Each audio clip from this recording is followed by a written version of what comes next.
So mga kabaksing, sa Blue by Blue po na ginanap kagabi sa Quezon City sa Maynila, ay matagumpay po na nakuha ni R. Arandalis ang panalo kontra sa former world champion na si Rene Mark IV sa pamamagitan ng 10 rounds unanimous decision, kung saan kanya pang napabagsak mga kabaksing ang former world champion sa ika-7th round ng kanilang bakbakan.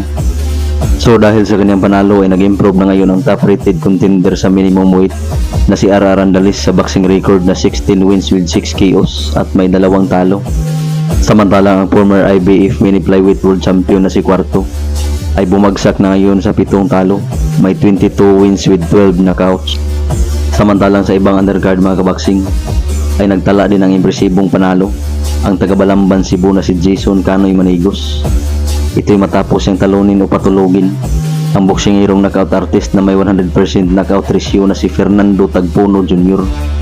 sa round 9 ng kanilang bakbakan upang matagumpay na makuha ang PBF Super Featherweight title. Dahil sa kanyang panalo ay nag-improve na ngayon si Manigos sa kartadang 30 wins with 20 knockouts at may 12 losses, at siya na ngayon ang bagong PBF Super Featherweight champion. Samantalang ang knockout artist na si Fernando Tagpuno Jr. ay nalasap ang kanyang kauna-unahang talo via knockout na may boxing record na sa ngayon na 9 wins with 9 KOs at may 4 na natalo. Samantalang sa main event mga kabaksing ay matagumpay na nakuha ng knockout artist from General Santos City na si Roderick Bautista ang PBF Light Flyweight title.